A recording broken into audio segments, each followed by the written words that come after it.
దేవుణ్ణి మనందరికీ ఎప్పటి నుంచో ఒక డౌట్ వస్తుంది. నాకు వస్తుంది, మరి మీ అందరికీ వస్తుందో రాదు నాకు తెలియదు. కానీ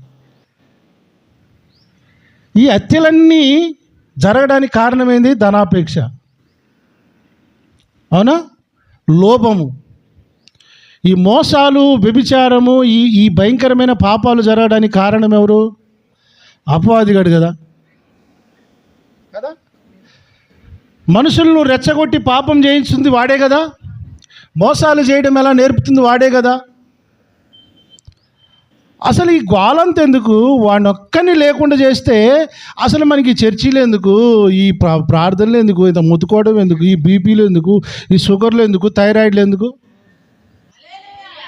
ఇదంతా పంచాయతీ ఎందుకు? వాడిని ఒక్కని మూసేసి కాలు చేతులు కట్టేసి మెక్కిలు ఎరగొట్టి ఏమంటారు, తోలు తీసేని పండబెట్టవచ్చు కదా. పెద్ద పని ఏందండి.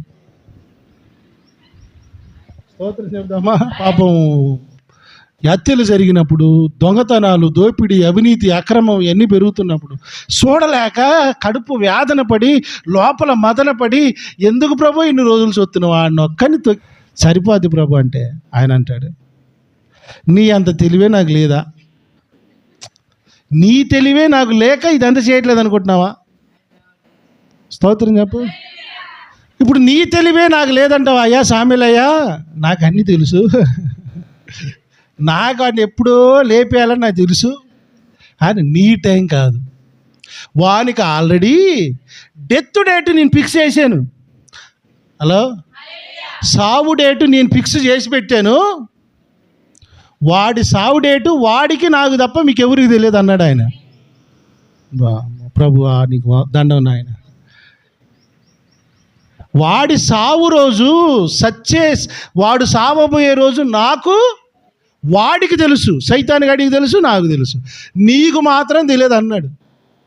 అంటే ఇప్పుడు నేనే ఇక్కడ తొందరపడి నిర్ణయాలు తీసుకునేటోని మనమే. హల్లెలూయా. ఆ భాగమే ఈరోజు మనం చూడబోతున్నాం. ఇప్పుడు అపవాది తనకు సమయము కొంచెమే అని తెలుసుకున్నాడట. Praise the lord. అంటే వాడి సమయం వానికి ఎప్పుడు చస్తాడో, ఎప్పుడు బంధిస్తాడో, ఎప్పుడు పాతాళానికి పోతాడో వానికి బాగా తెలుసు. ఏంది? బాగా తెలుసు వాడికి. తెలుసుకొని ఎక్కడికి దిగి వచ్చాడట? బహుక్రోధము గలవాడై మీ యొద్దకు దిగి వచ్చి ఉన్నాడు. మన దగ్గరికి వచ్చాడటాడు. ఎలాగున్నాడట క్రోధం అంటే? ఇక్కడ సాతానుగాడు బహుక్రోధము గలవాడై దిగొచ్చాడట. దేనికో తెలుసా దిగొచ్చింది? దేనికి దిగొచ్చాడు? ఇప్పుడు వాడు బహుక్రోధంగా ఉన్నాడు, బాగా సీరియస్గా ఉన్నాడట. వాడు చాలా సీరియస్. వాడు సింపుల్గా ఏం లేడు, వాడు చాలా సీరియస్గా ఉన్నాడు. వాడు సాతానుగాడు మనం అనుకున్నంత సిల్లీగా లేడాడు, మనం ఆడుకున్నంత నవ్వులాటలుగా వాడు లేడు. చాలా సీరియస్గానే ఉన్నాడు వాడు. వాని సీరియస్నెస్ని బైబిల్ చదువుతుంటే నాకు అర్థమైంది. బైబిల్ చదువుతుంటే వాడు ఎంత సీరియస్గా ఉన్నాడో నాకు అర్థమైంది. ఒకసారి యేసుక్రీస్తు ప్రభు వారు శానాబ్దయం పట్టిన గెరాసీనీలో దేశానికి వచ్చాడు. గుర్తుందా మీకు? వచ్చినప్పుడు యేసుక్రీస్తు ప్రభు ఎదురుగా ఈ దయ్యం పట్టినోడు వచ్చాడు. వానిలో ఉన్న దయ్యాలు యేసు ప్రభుతో ఏం మాట్లాడుతున్నాయేనండి? చూడండి, ఆ మాట చూడండి, మీకు చూపిస్తాను. మత్తయి సువార్త 8:29. దయ్యం పట్టినోడు ఒకడైతే వానిలో ఉన్న దయ్యాలు మాట్లాడుతున్నాయి. ఈ మాట చదవాలి. ఇదిగో దేవుని కుమారుడా. నాతో పాటు చిన్నగా చదవండి. మనం బైబిల్ కాంటెస్ట్ పెట్టుకొని పరుగు పందాలు ఏం పెట్టుకోలే. హల్లెలూయా. ఇదిగో దేవుని కుమారుడా. ఇప్పుడు చదవండి. హలో, నీతో అదే మాట మార్కు సువార్త 1:24 మాతో నీకేమని ఉంటుంది. ఇక్కడేమో అసలు నీతో మాకేంటి? అర్థమైంది? దాని అర్థమైంది? ఎంత సీరియస్గా ఉన్నాయో తెలుసా? హలో, దయ్యాలు కూడా చాలా సీరియస్గా ఉన్నాయి యేసుప్రభు మీద. మాతో నీకేమి? ఏంది అసలు? నీ మాట వినాలని ఉందా రూలు? నీకేంటి అసలు? కాలము రాకమునిపే మమ్మును బాధించుడికి ఇక్కడికి వచ్చితివా? కాలం అంటే ఈ దయ్యానికి కూడా వాటి కాలం తెలుసు. అక్కడేం చదివినాము? తనకు సమయము కొంచెమే అని తెలుసుకొని బహుక్రోధము గలవాడే దిగి వచ్చాడు. అక్కడ ఇప్పుడు ఇక్కడ ఉన్న పిల్ల దయ్యాలు మాట్లాడుతున్న యేసుప్రభుతోటి. పిల్ల దయ్యాలు మాతో కాదు, నీతో మాకేంటి? అక్కడ ఆ పదాలే మనం తెలుసుకోవాలి. మాతో నీకేమంటలా, నీతో మాకేంటయ్యా అంటే అర్థం ఏంటి? మాకు పనిచ్చినోడు ఒకడు ఉన్నాడు. హలో, మాకు పనిచ్చినోడు ఒకడున్నాడు, వాని పనిలో మేము ఉన్నాము, నువ్వేంటి మాకు చెప్పేది? ఎంత సీరియస్గా ఉన్నాయి. యేసు ప్రభు నమ్ముకుంటే మాకు నొప్పులు పోయినాయండి, రోగం పోయిందండి, మాకు ఇల్లు వచ్చిందండి, కారు వచ్చిందండి, కానీ మనం ఏం పని చేయం దేవుని పని, మనమేమి. కానీ దయ్యం మాత్రం ఎంత సీరియస్గా పనిచేస్తుందంటే, అదే ప్రకటన గ్రంథం 12వ అధ్యాయం 4వ వచనంలో రాయబడింది, దాని తోకలు ఈడ్చి 3వ భాగాన్ని కింద పడేసిందంట. 3వ భాగాన్ని అంటే పరలోకంలో దేవునికి దానితో వైరుధ్యం అయినప్పుడు, అరే బాబు నాతో మీరు ఎవరు వస్తారు? ఇక్కడ ఉంటే పరలోకంలో దేవునికి మీరు దూతలుగా పనిచేయాలి, నాతో వస్తే మిమ్మల్ని దేవతలు దేవుళ్ళు చేసేస్తారు. ఎంతమంది వస్తారంటే అందరు చేతులు ఎత్తారట. హలో, ఎంతమంది ఉన్నారా అంటే వాళ్ళంతా 3 భాగాలు ఉన్నారట. వాళ్ళందరినీ తలతో ఈడ్చిందా, తోకతో ఈడ్చిందా? తోకతో ఈడితే కింద పడ్డారట వాళ్ళంతా. హల్లెలూయా.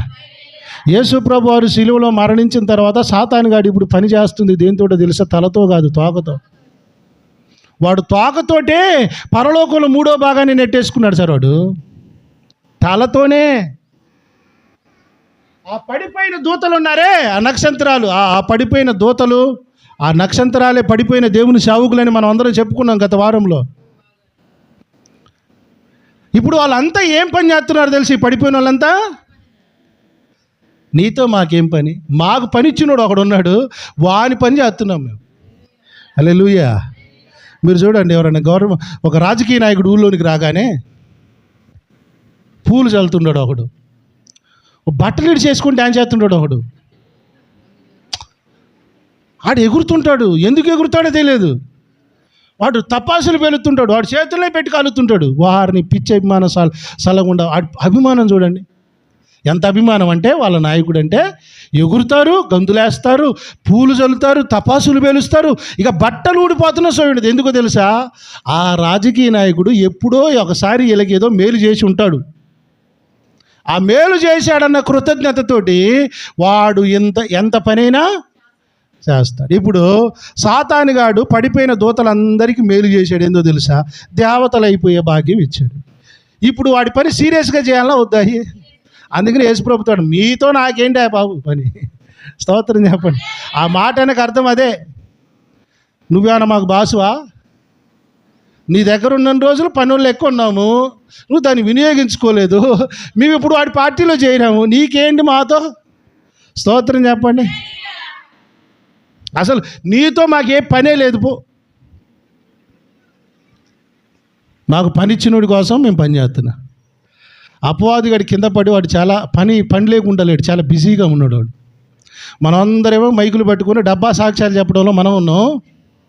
వాడు చాలా సీరియస్గా పనిచేస్తున్నాడు సార్, చాలా సీరియస్గా పనిచేస్తాడు. 2000 సంవత్సరాల నుంచి వాడు చాలా సీరియస్గా పనిచేస్తున్నాడు. వాడు చాలా సీరియస్గా పనిచేస్తున్నాడు. సర్లే, మమ్మల్ని నశింపజేయడానికి వచ్చినావాను, బాధిస్తావా? సర్లే, ఇగో ఆ పందుల్లోనికి పంపి మమ్మల్ని. ఆ దయ్యాలు ఆర్డర్ వేస్తున్నాయి సార్ యేసుప్రభుకి. చూడండి ఎంత యేసుప్రభుకి అయ్యి ఆర్డర్ వేస్తున్నాయి. ఆయన కూడా ఏం మాట్లాడతలే. పో దయ్యమా, నేను బంధిస్తున్నాను. మనోళ్ళు ప్రార్థనలు, అబ్బో కొంతమంది ప్రార్థన చేస్తా, దయ్యమా నేను బంధిస్తున్నా. ఆడ బంధించేది అది, ఆ బంధిస్తే అడిపోవాలి. మరి ఇంకెందుకు తిరుగుతున్నాయి? సాతానుని పర్మనెంట్గా బంధించే డేట్ దేవుడు ఎప్పుడే పెట్టాడు, అది ఇంకా రాలే. మనం ఇప్పటిదాకా చేసే ప్రార్థనలన్నీ డబ్బా ప్రార్థనలే. ఏదో కడుపుపురం నాలాంటి వాడు మాట్లాడితేనే కొంచెం కోపం వస్తుంది. మనం చేసే ప్రార్థనలని డబ్బాలే. బంధించే డేట్ దేవుడు పెట్టాడు, అప్పటిదాకా ఎవడు బంధించలేడు దాన్ని. స్తోత్రం చెప్తామా? ఏంటి మరి ఏం చేస్తా? బంధిద్దా? సరేలే, ఆ పందులోని పంపి. ఆటి బాధ చూడండి, ఆటి బాధ ఆటికుంది. స్తోత్రం. సాతానుకు ఎప్పుడు ఏరుపడదట. ఏరుపడితే దాని రాజ్యం నిలబడదట. మీరు చూడండి, సాతానుగాడు ఎంత తెలివైనోడంటే, బాగుంటాయి వాని టెక్నిక్స్ కాగా గుర్తుపడితే. నేను చెప్తున్నాగా, తోకతో ఇప్పుడు ఏం దేంతో పనిచేస్తుంది? తోకతోటి. ఇప్పుడు 2000 సంవత్సరాల క్రితం యేసుక్రీస్తు ప్రభువారు తన తలను చంపితే తోకతోటే కదిలి ఇప్పుడు మనందరూ ఊపుతుంది అది.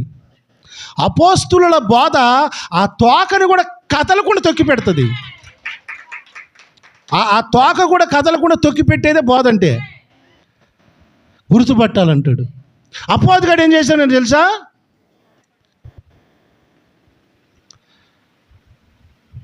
మనుషులు ఏం చెప్పాడు తెలుసా వానితోటి వచ్చిన దూతలందరికీ?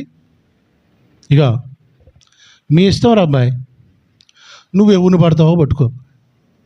ఎంతమంది పోతారా పోండి, టీము పోతారా, సింగిల్ పోతారా, మీ ఇష్టం. Choice is yours. నాకే సంబంధం లేదు. ఏ కోరికలైనా తీర్చుకోరి, ఏ సుఖాలన్నా మీరు అనుభవించరి.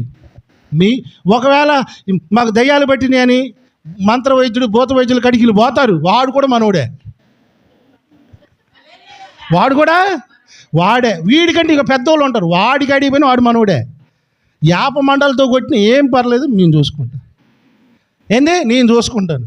మనం ఒకటే, మనం ఏం పర్లేదు. ఉన్నన్ని రోజులు ఉండు. ఒకవేళ మంత్రగాడు ఈ బాధ చూడలేక స్పెషల్గా రిక్వెస్ట్ ఏమైనా పెట్టాడని కొన్ని నెలకూడు ఇంకా పెడతాడు కదా, కొన్ని పెట్టినప్పుడు స్పెషల్ రిక్వెస్ట్ కింద కొంతకాలం విడిచిపెట్టమన్నప్పుడు విడిచిపెట్టరు. అంతే. నేను బంధించుడు, నిన్ను అడ్డగించుడు ఇవన్నీ ఏముండవు. You can do anything freely. కానీ రే, యేసుప్రభు జోలికి మాత్రం పోకండి రే. స్తోత్రం చెప్పట్లా. మీరు ఏ డ్రామాలన్నీ ఆడాడు కానీ వాళ్ళ జోలికి మాత్రం పోకిరి. ఆడికిపోతే నాకు సంబంధం రే. అది సాతానుగాడు పెట్టిన టర్మ్స్ అండ్ కండిషన్స్ అప్లై. సాతానుగాడు పెట్టిన షరతులు ఆ దయ్యాలకు అయ్యానమాట.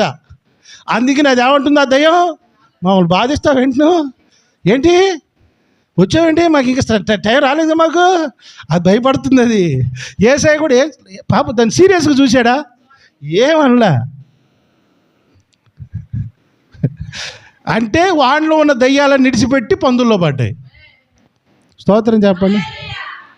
పాపం ఒక్కడిని ఎన్ని దయ్యాలు పెట్టి ఆడుకుంటున్నాయి. అంటారుగా పెద్దోళ్ళు, అరే నిన్ను కోస్తే ఊరికి సరిపోతావురా. ఈయనకి బట్టిన దయ్యాలు వదిలితే ఒక మందకు సరిపోయినాయంట. దయ్యాలు పందుల మందకి సరిపోయినాయంట. హల్లెలూయా. ఆ పందుల్లో ఆ మంటలు తట్టుకోలేక పాపం ఆ పందులన్నీ పోయి సముద్రంలో దూకి అయ్యి చచ్చినాయి. దయ్యాలు ఉంటే మంటలు వస్తాయి సార్. మరి ఒక మందలో బట్టి సరిపోయే దయ్యాలన్నీ ఒక మనిషిలో ఉన్నాయి సార్. ఈడి గ్రేట్ సార్ నా దృష్టిలో. ఈడెంత గ్రేటు? ఇన్ని దయ్యాలు పెట్టుకుని కూడా ఈడు బతికాడు. ఈడు గ్రేటు. దేవునికి స్తోత్రం చెప్తామా. ఇప్పుడు ఈయనలో నుంచి పోయి దయ్యాలు పందుల్లోకి పోయినాయి. పందుల్లో చచ్చిపోయిన పందులు చచ్చిపోతే బయటకు వచ్చిన దయ్యాలన్నీ ఆడికిపోయినా తెలుసా? యేసు ప్రభు ఇప్పుడు ఒకరిని బాగు చేశాడు. వాడు ఎప్పుడు సమాధుల్లో తిరిగేటోడు. వాడు బతుకంతా సమాధుల జీవితం. అలాంటి యేసు ప్రభు బాగు చేస్తే, యేసయ్యా మా ఊర్లోనికి రండి అయ్యా, మీకు సన్మానం చేద్దాము, మీకు మంచి ఘన స్వాగతం చేద్దాం అనాలా వద్దా? కానీ ఇలా ఉంటారు తెలుసా? యేసయ్యా గో బ్యాక్, మా ఊర్లోనికి రావు తెలుపు అంటున్నారు. ఇప్పుడు బాగు చేస్తే యేసు ప్రభుని రమ్మనాలు కానీ ఎనికిపోమంటున్నారేంటి? పందులు వదిలిపోయిన దయ్యాలన్నీ ఆ ఊర్లో ఉన్న వాళ్ళందరూ సరిపోయినాయి. ఆ ఊర్లో దయ్యాలు పట్టిన ఆ దయ్యాలందరూ యేసు ప్రభుని అంటారు, రావద్దు.